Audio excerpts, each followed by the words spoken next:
This is the second video in the National 5 Maths Statistics series.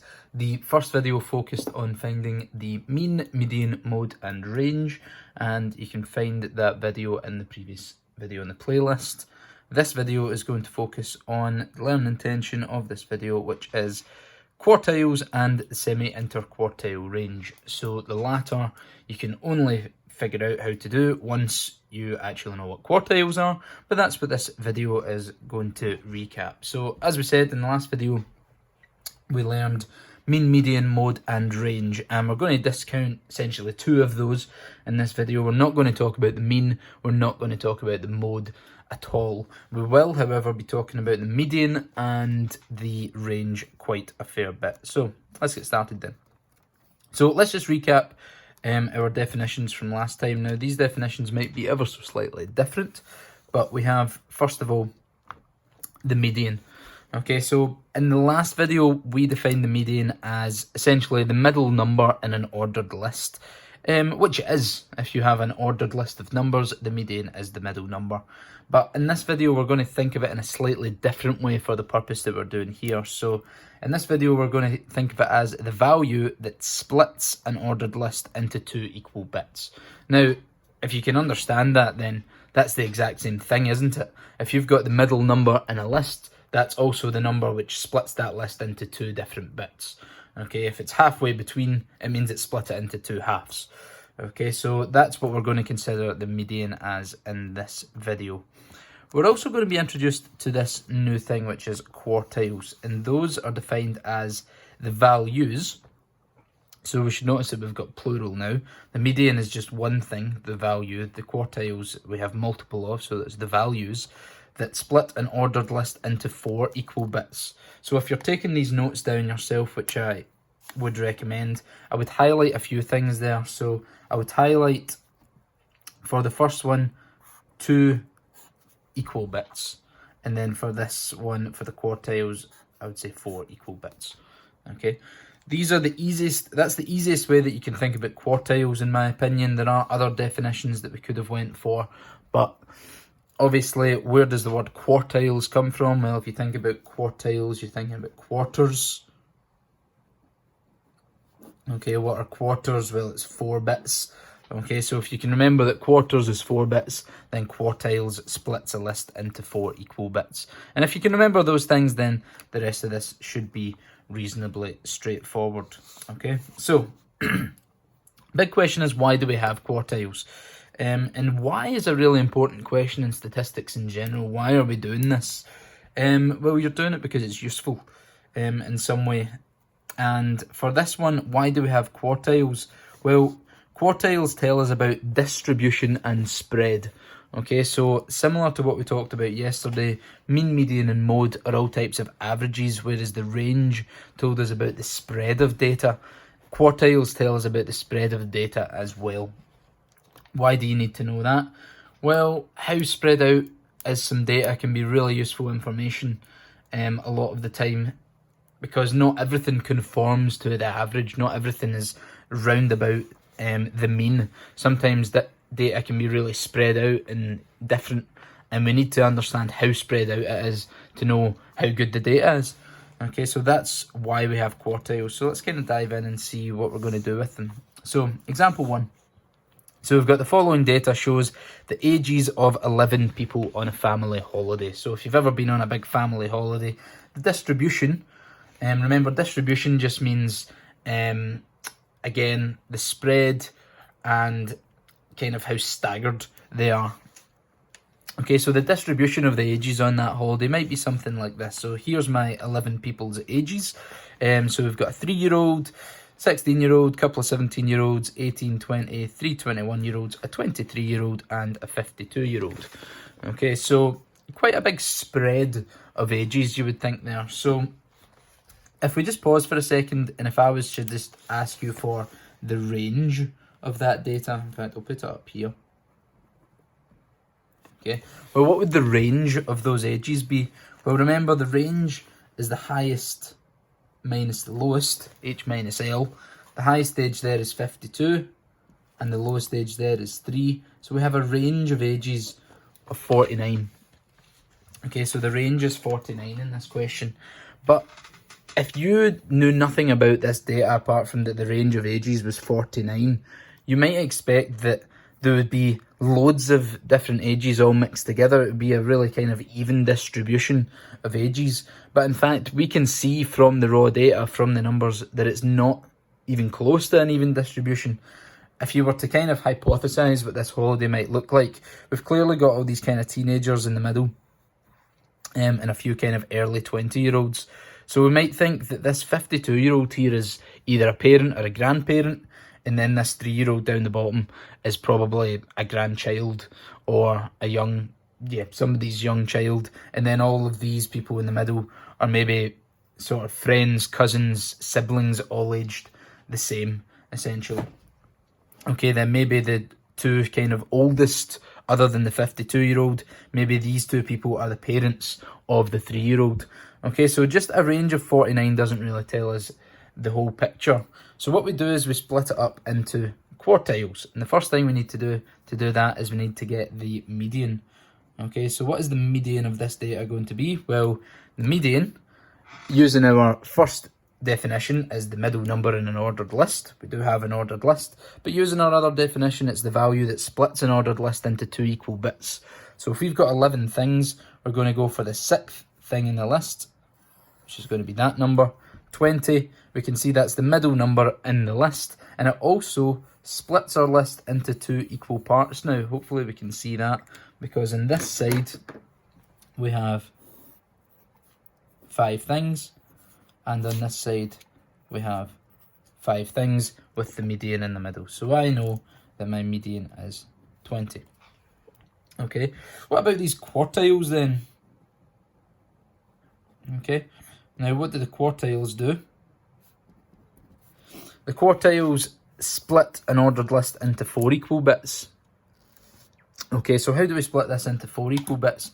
Well, the other way I'm going to get you to think about quartiles is essentially the median of your new 2 equal bits. Okay, because we now have essentially this lower half and this upper half.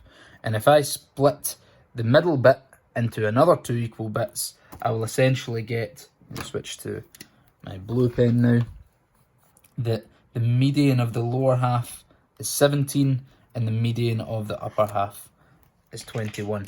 And hopefully now again we can see that our data, excluding the median and the quartiles, is now split into 4 equal bits, because I've got 2 things here, I've got 2 things here, I've got 2 things here, and I've got 2 things here.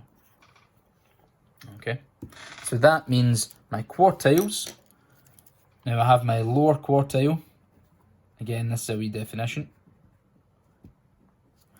I'm going to put in brackets Q1 because that's what we call them. The lower quartile is called Q1, and that's 17, and the upper quartile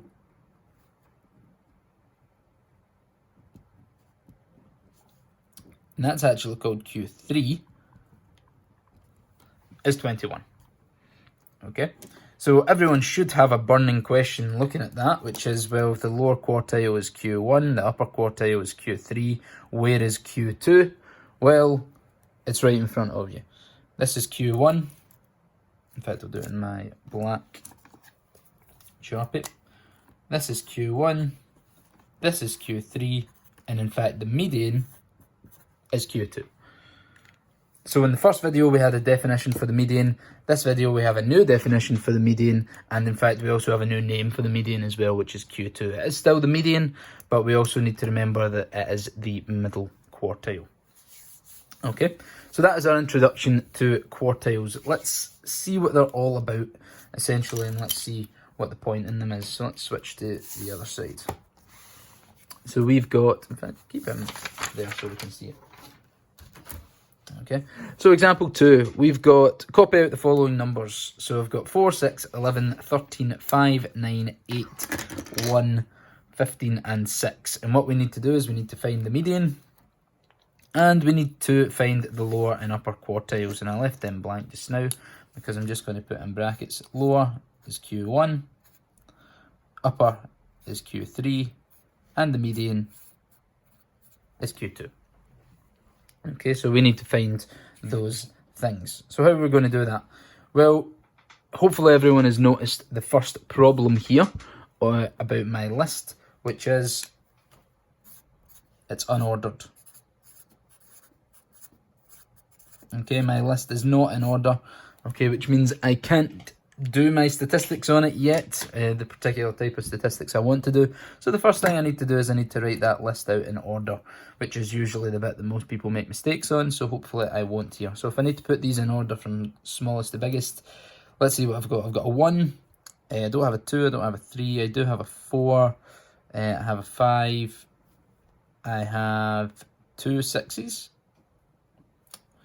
I have no 7s, I have an 8, I have a 9, don't have a 10, I do have an 11, a 13, and a 15. So hopefully that's the same. Let's check. 1, 2, 3, 4, 5, 6, 7, 8, 9, 10. 1, 2, 3, 4, 5, 6, 7, 8, 9, 10. Good.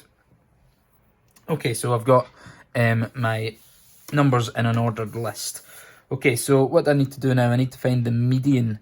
Okay, now, we had an example like this yesterday where, again, hopefully someone's ahead of me here, and we actually have a bit of a problem finding the median, because if I try and get the middle number, and I've got 10 things, so remember this is my list of 10 things here.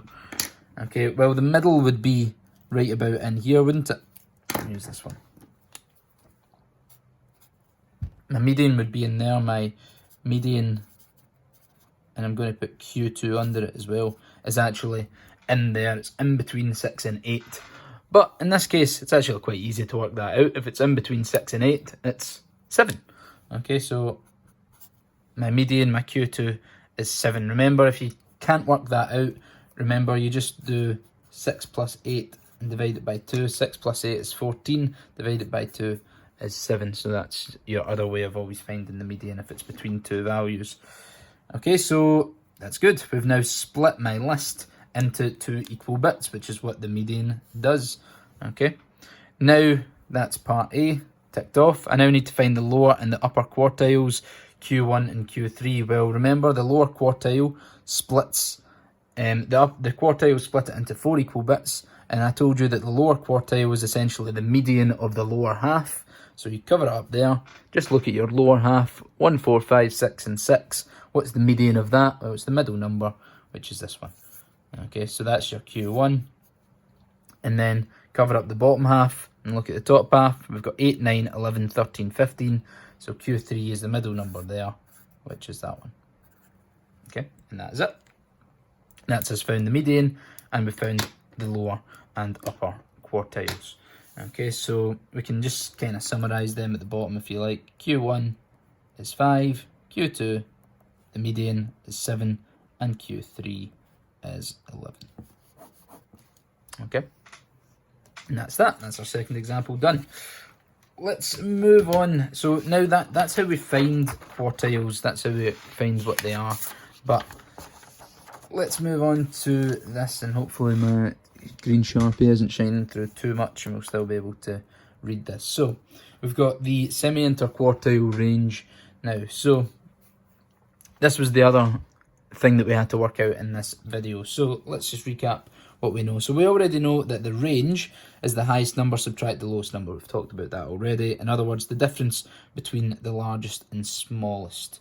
Okay, you know what, I'm actually going to skip to a different page because that Sharpie's coming through a bit too much. Okay, so we know, let's just recap that again. So the range is highest minus the lowest. Okay, let's see if anyone can guess what the interquartile range is. Interquartile range. Okay, so if the range is the highest number, take away the lowest number, the interquartile range is the highest quartile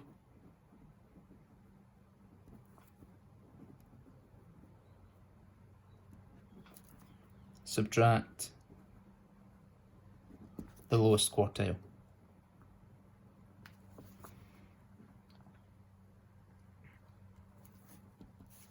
Okay.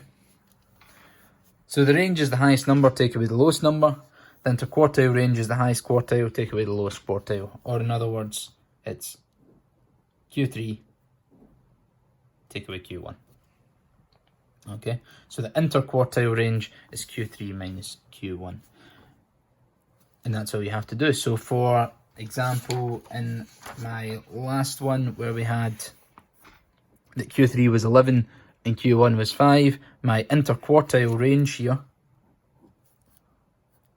my IQR interquartile range would then be Q3 minus Q1, which would be 11 minus 5, which is 6. So I'd have an interquartile range of 6 in that example.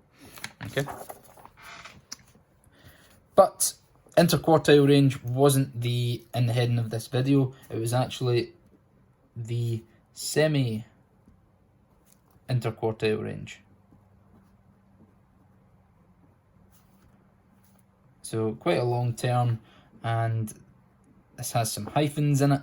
The hyphen is there. Okay, it's not between inter and quartile. It's not between interquartile and range. It's the semi-dash interquartile range, like that.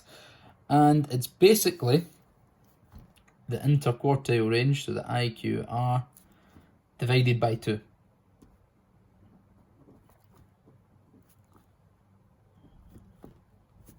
Okay, it's half of the interquartile range. So if you think about like the semi-final in the Champions League or something like that, or in any sports competition, you've got the final, which is the full thing, and the semi-final is the final split into 2 bits, because there's 2 semi-finals. Okay, so the semi-interquartile range is the interquartile range divided by 2, or in other words, Q3 minus Q1 over 2, like that. And that is what the semi-interquartile range is. We're going to talk more about why we have a semi-interquartile range, but again, it's just a measure of distribution and spread. Does it tell you a whole lot more than the interquartile range would? Not necessarily. It's just slightly more refined. We'll talk a lot more about that when we move on to the next topic, which is box plots, which is essentially drawing what they look like, and then even more than that when we talk about standard deviation. But for now, we're just going to accept that definition and try this last example. So for this, we've got, consider the following heights of plants in centimetres in a garden. So we've got 2, 3, 12, 12, 12, 13, 14, 16, 17, 20, and 45. Let's make sure that's in frame. Calculate the SIQR for the heights of the plants. So the SIQR is obviously the semi-interquartile range. Okay, it takes too long to write that, so I will normally write SIQR instead. Okay, so how do we do that? Well, if we want the semi-interquartile range, we know that the semi-interquartile range is Q3, the upper quartile, minus Q1, the lower quartile, over 2.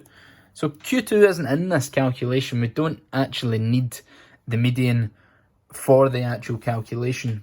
Remember, Q2 is the median, but we do need to know the median in order to find out Q3 and Q1, so we're going to have to do that anyway. So, how many things have I got? I've got 1, 2, 3, 4, 5, 6, 7, 8, 9, 10, 11 plants. Okay, so let's go ahead and mark my quartiles out. So, if I've got 11 plants, the median is going to be the 6th plant, so that I've got 5 on this side and 5 on this side. So, 13 is Q2. Then, if I go to the lower half, I've got 2, 3, 12, 12, and 12. So the third number out of those 5 is going to be Q1, the lower quartile. And then 17 is going to be the upper quartile, Q3. And hopefully we can see that, because we've essentially split it into 2 bits there, and then we've split it into 4 bits here and here. Okay, and we can see that each one of my quartiles has 2 things in it. Okay. So let's just go ahead and work out the semi-interquartile range then. It's Q3 minus Q1 over 2. Well, Q3 is 17 minus Q1, which is 12 over 2. 17 take away 12. Notice we've not touched a calculator in this video because it's too easy. 17 minus 12 is 5. And I still need to divide it by 2. 5 divided by 2, half of 5 is 2.5. So we could leave it as 5 over 2. That's what your calculator would tell you. I'm just going to write it as a decimal, just for habit's sake. And we've now got the semi-interquartile range as 2.5. Okay. And that is us finished. That is our examples on quartiles and semi-interquartile range done. We will talk a little bit about comparing semi-interquartile ranges of two different sets of datas. For example, imagine I had a second garden with another bunch of plants and that had a different semi-interquartile range. Could we make any statements about that? Could we do any statistical analysis comparing them? But we'll come to that when we get to it. So that is us finished for this one.